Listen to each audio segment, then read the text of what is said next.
Okay, this next segment we're very excited about. What we're calling the 5 on 5, and what we wanted you to do, what we wanted you to experience, was just 5 testimonies from 5 small group leaders in 5 minutes each.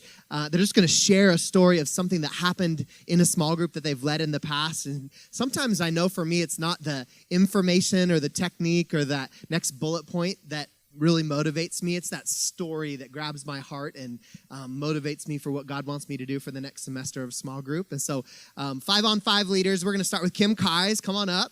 And then here's the order we're going to go in so you guys can be ready. They'll put the timer up. So it's going to go Kim, and then Ryan's going to share. Jamie Austin, you're third. Mike will be fourth. Mike Johnson. And then Mariah, you are the closer. So 5 minutes on your mark, set, go. I just wanted to give you guys a freebie just to tag on what Lacey just said as far as communicating with small groups. I always make a Facebook group that's closed for my group, and then I communicate with them every week. And the day before small group, I always send a message and say, comment below, are you going to be there? And so I get these comments every single time from most of the people, or they say why they're not going to be there. And it just is this inclusive thing over and over. So I just want to tell you guys that. So the story I want to tell you guys about was several semesters ago, I had a woman that showed up, and it wasn't a group where somebody could just blend in the background. It was a group that was really small and intimate in my living room, which is not very big. Andrea Wilson is going to host my next group. I'm so glad, because we just don't have a lot of space. But it was a small, intimate group, and somebody showed up, and she kind of reminded me of like a little dog at the pound where you reach out your hand and they back away into the corner of the cage. That's what she reminded me of, because she looked like, I'm here, but I don't really want to be here, but I want to be here, and I want you to love me, but I don't know if I want you to love me. And so I could tell right away this was just kind of a tricky situation, and I talked about it being safe at the beginning, and I explained what the dynamic was going to be like. And by the end of the group, I saw her just kind of relax and lean forward instead of back. And she's kind of like, we talk at this church about how we want people to uncross their arms on Sunday morning, and that's what she did in the group. It was like, I could tell she was feeling relief. And by the end of that group, she said, you know what, you guys, I feel safe, and I feel like for the first time in 7 years, I might be able to come back to church. And I could just see that transformation happening. And she ended up telling us later that she had been so burned in her last church and so wounded by the leadership, she didn't think she'd ever go back. And she told us the story, and she kind of unpacked it for us. But she had been through so much that she literally didn't think it was an option for her ever again. And so every week she came, and she shared a little bit more, and she opened up a little bit more. And by the end of the group, she was just part of our community. She was so much a part of what we were doing, and she had really shared her life. And the neat thing was that she started coming regularly. She became a part of the church. She started bringing somebody every week from her family, and they're here every week now. And so she's really become a part of who we are at Sun City. And I love that, but that's not even the coolest part of the story. What I love about it is that the very next semester, she showed up the first night to our small group. And it was it was a summer group, so it was a little bit larger in my backyard. And I could tell there was another unsure person in our circle, and she spotted that too. And I think she recognized what she had felt like last time. And so she piped up and said, kind of to everybody, but I think specifically for that person to hear, she said, you know what, you guys, last time I showed up, and I didn't know if I could put myself out there. I didn't really want to let my guard down, but Kim said it was going to be safe. And it was. And so she just shared this little story of what had happened last time. And it was so much more eloquent than whatever I could have said. This is going to be a safe group. You guys are okay. You can let your guard down. You can be safe. Having somebody else say, this is what I experienced last semester. And now I feel like I can completely be myself. I belong. You belong. And it's become kind of like a chain reaction in the groups that I've done. Somebody will bring somebody else in who didn't want to join a small group and say, this is the experience I had last time, and you can have that experience too, and they bring somebody else in. And so I felt like what I witnessed when she opened up her story a little bit from her last semester, it was like she was the one holding out her hand to the new person in the pound who was like backing away and feeling unsafe, and she kind of pulled her out a little bit. And so I wanted to share that because you can impact one person and make your group safe for them and have them have a really, really good experience. But think about the multiplication of that, because they're going to invite somebody next time and invite somebody next time until they're ready to lead their own group, and they're going to follow the modeling that you do and create that environment for other people so that they can experience that safety. So that's it.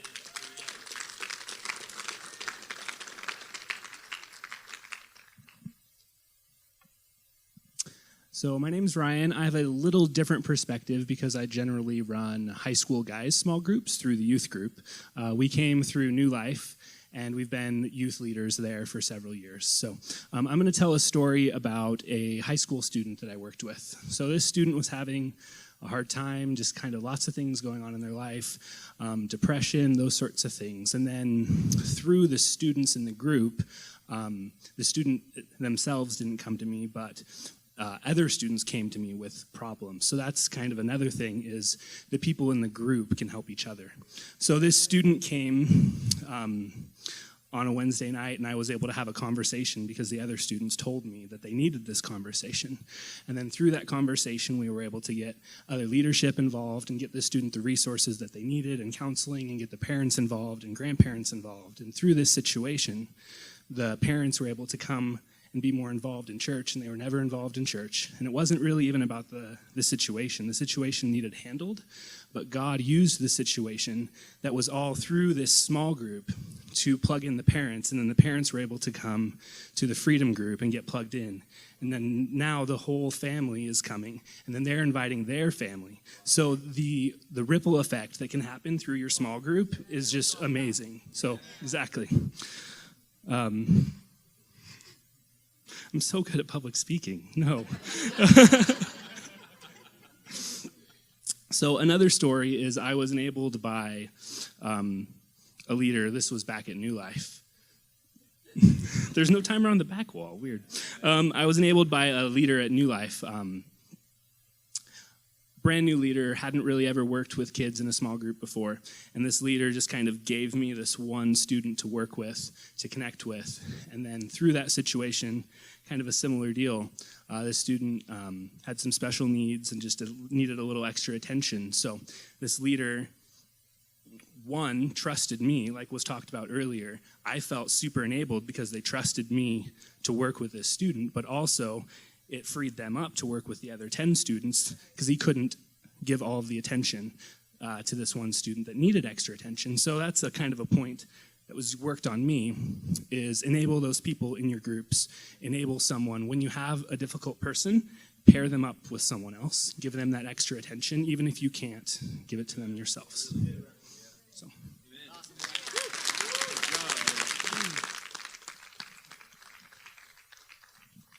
So do I get Ryan's extra 2 minutes because I could talk for days? If any of you guys have spoken to me, I've probably brought up refugees in about 12 seconds. Probably you know that. I work at World Relief as my job, and so when I got connected here, I went to Danny and Jamie, and I was like, we're going to be with refugees. And they're like, okay, go do it.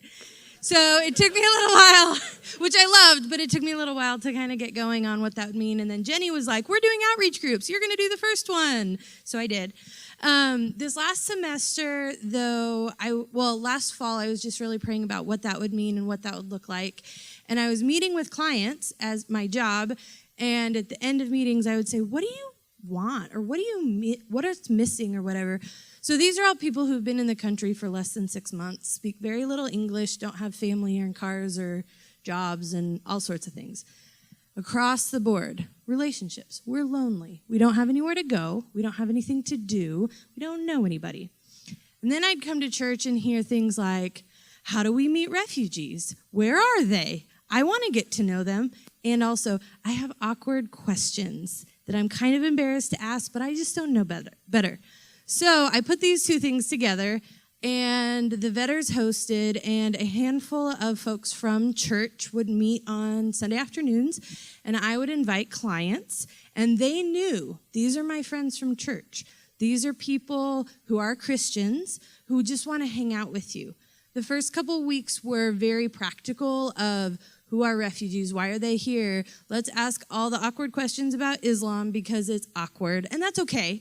And I really wanted it to be, I hope it was a safe place. I really want it to be a safe place to say, I don't know. But then I started bringing my friends from work. And the first night, I picked up a mom and her 2 little girls who are 7 and 3, and her husband works swing. So she's home all the time with these kids by herself. And she was so excited, and the kids were so excited to come. And I dropped them off, and that night when her husband got off work, he said, Jamie, my wife is a different person.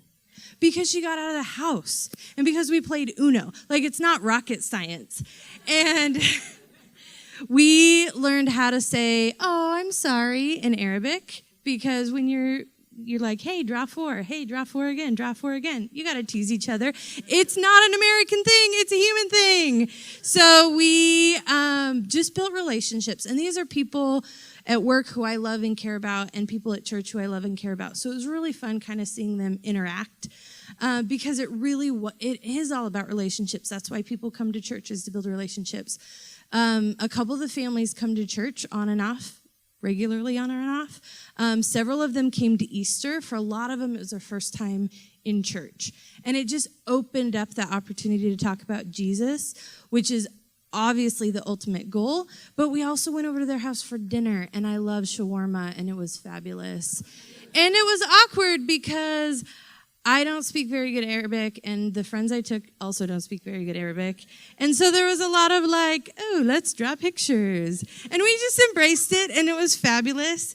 And then they said, hey, can you come over? Our son's birthday is on a Sunday. Can you guys come over? And I was like, your apartment will fit like 9 people. So why don't you come over and we'll do birthday dinner? And we like lit crayons on fire or something because we didn't have candles. And like, it was a blast because it's just regular humans. And it was, look, these are pictures of my mom. Oh, these are my pictures of my mom who's in Iraq, or whatever. Like, there's a lot of differences, but we care about our kids the same way. We parent the same way. We all like birthday cake. Everybody likes birthday cake. We tease each other when they have to draw 19 cards in Uno, and we laugh a lot. And that was the goal of the group, but it was really fun seeing people from here grow and stretch and learn in new ways, because I work with foreign-born people every single day, but when they were learning to like say hello or thank you in Arabic, I was just like, oh, this is amazing.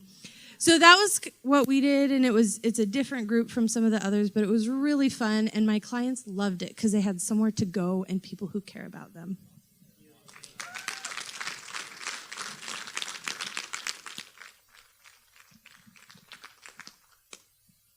All right. Oop, pocket's hanging out. There we go. So my wife and I, Hannah, we started coming to Sun City about 2 years ago, and I'm a high school math teacher, so I know that I have about 3 stories that I wanted to share, which means I have about 1 minute and 40 seconds for each one of them. I think. Well, now I'm off, so.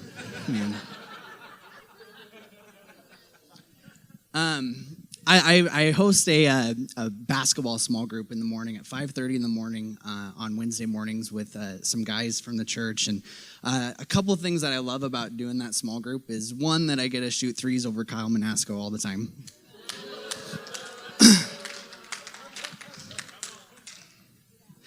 Every week, yeah. No, but I love being able to invite my coworkers to play basketball. I love being able to have different people from different churches come and join us and just have a blast having some time together to just have fun and play basketball. And we start every basketball group with a little devotional, and it's always awkward because I'm talking in front of Danny and Chris and Kyle. It's like, what? I don't know what I'm doing. But I love it. But our first small group Hannah and I ever hosted just ourselves was a marriage small group. And we always felt, we got married very young, and we always felt like the number one thing we didn't want to do is host a marriage small group and act like we knew everything. And so we're like, man, maybe it'll just be like younger couples or something. And the first people that showed up were like 60 years old. They'd been married for like 40 years. And we're like, oh, okay, sounds good. That'll be good.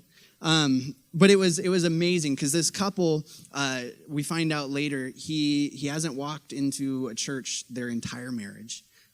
He has never, didn't want to go to a small group, but they'd been having a little bit of issues, and they felt like we need a place to go. And so they came to our small group, and they were amazing. They were so fun to be with. And one of the things that was great is he came every single week. And at the end of it, he said, we love coming. I love to be here. I love joining together with Christians. And it's a guy that never goes. And it was amazing. But we also, one story I wanted to share real quick is that my wife, like I said, we've been here for 2 years. We were from Spokane, but we moved away, went to Tri-Cities, as well as Forks, Washington. But in Tri-Cities, we were the new couple. I'd been teaching for 2 years, and we had 3 kids under 3 years old and don't have a lot of money or know anybody. And so we went to this church and just jumped into a small group.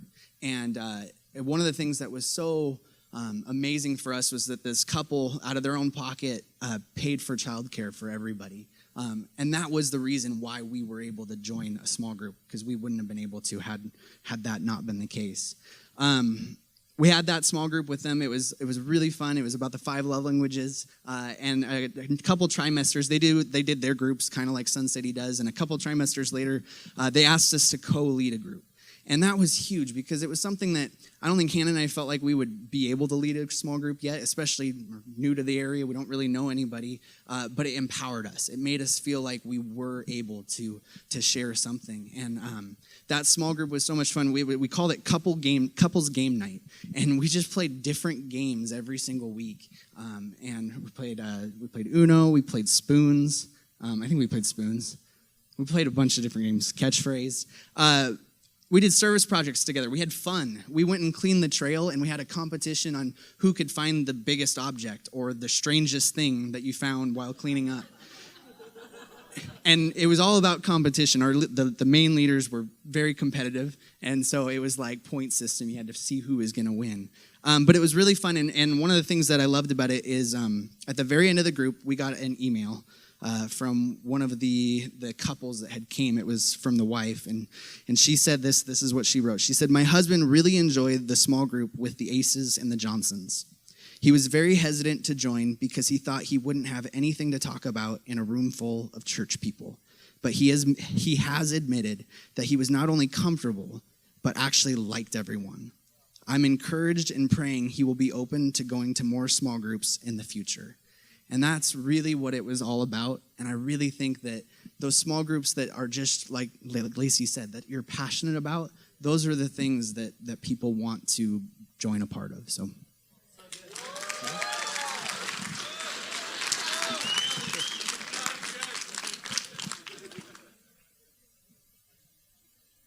So I'm totally going to change it up. I didn't write notes, and I'm not telling one specific story because there's too many to choose from. I have done youth ministry for 9 years and have done middle school girls and high school girls, and I just love being involved in these kids' lives. That is really what I'm passionate about, is you get to start when they're just 12 years old, 11, 12 years old, coming in the door, and really nervous and awkward, and they have no idea how to talk to people or be around other people. And then you get to watch them grow and mature and ask the hard questions, and they come in and you get to watch them go to summer camps and have these life-changing events where they're on their knees at the altar and getting baptized in the Holy Spirit and worshiping God for the first time in their lives. And there's nothing like it. I've watched kids grow up and go to Bible college and come back as pastors. I've got to watch them graduate when it didn't look like they were going to graduate. I've gotten to watch them go on missions and grow up and get married. I mean, it's just the craziest thing to be able to do life with these kids and walk through these moments, walk through the hard times. Parents divorcing, failing classes, depression. I wouldn't give it up for anything. And it impacts me. It forces me to grow and change. They push me, like when I'm asking them, are you reading your Bible every day? Well, am I reading my Bible every day? Are you praying about the hard stuff? Am I doing that? I couldn't do anything different.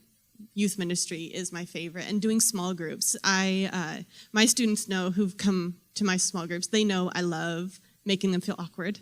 They know that I love asking the hard questions and answering the hard questions that even their parents don't want to answer. I'm just not bashful that way. And I just love that it gives me the opportunity to impact their lives, and they impact mine. I remember each and every student that has been in one of my small groups, and I still talk to most of them. And I've become friends with some of them that have now graduated and gone off to college. So I just love the opportunities to be able to impact students' lives. And I say that everyone should be involved in a small group because you don't build relationships like that anywhere else. So...